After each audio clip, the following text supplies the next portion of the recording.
السلام علیکم. وعلیکم السلام. شاه فاروق خبرې کوي؟ جی ورور جانا قربان دي شم.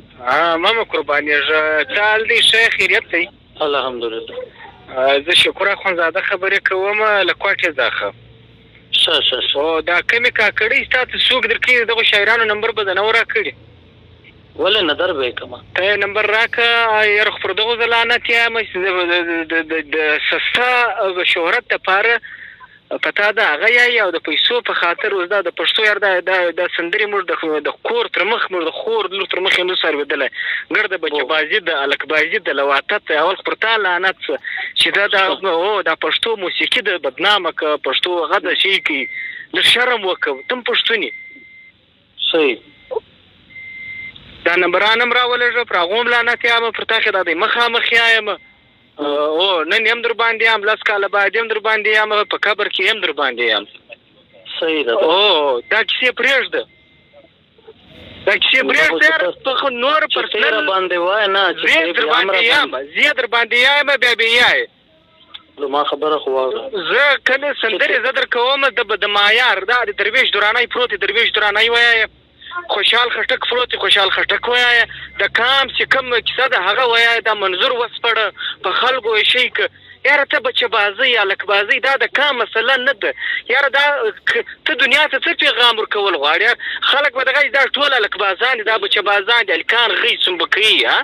دا خو سوچ دغه دا بلوڅان دي زموږ دلته تربرونه هم دي سیالان هم دي موږ خبر ورته وکړو هغه تاسو ګرد هلکبازان یاست تاسو هلکان غایاست تاسو هاو دا سړی موږ نه کوو ډایرکټ ستا کاکړۍ ما ته واټساپ کې ما ته یې لینک کې ما ته یې ولګي مه کوه داسې ته د معیار شی ویایه کوم دا نور سندرغاړي دي او غږ د هغه د کلاس غږ دی چې د چا ستا هم نه په موسیقي هم پوه یې دا نه چې په موسیقي نه یې پوه ډېر ښه هنر لري درویش درانی پروت دی وایه خوشحال خټک دی وایه د خدای زور د کلاس یاره ته نواب لوڼ یاره دغه خورغو دی مرغو دی خو زه یې پېژنم نیاز که صاحب څه حیثیت لري یاره هلک مه وغو بیا سیلیاج له لاړم بیا MP3 مه ورکړ بیا مې ته خوټو په چخ کې تو خدای یاره بیا مې ته نه کوي ریسپیکټ او بیا کونه نه راکوې دا تو خدای یاره دا د فیملي تر وخت چې ته پښتون سې دا ستا پښتونوالی چې ته را ژوندی چې د خور لور تر مخ دا کیسې تاروېدای چې د یو کس تر ورور تر مخ تو خپل خدای د چا کلام ووایم ته ما ته ووایه د درویش دراني غوایه درویش دراني ګانه تا سره شته کتابونه ته ګانا شه کتابونه ډک دي په تاسو کا زما په دې نمبر واتس اپ دی په دې باندې ماته درویش دراني څو غانې وایم ډیر چې ستا زړه غواړي ستا به هنر ته ستا به هنر دومره پرمختګ وکړي چې ونه کوي بیا به دا ژره پر کوس شنی صحیح په ذمواري ته ماته دا وشوه چې څو غانې وایم ستا زړه غواړي ستا د هنر څومره فلحال به داسې وکړو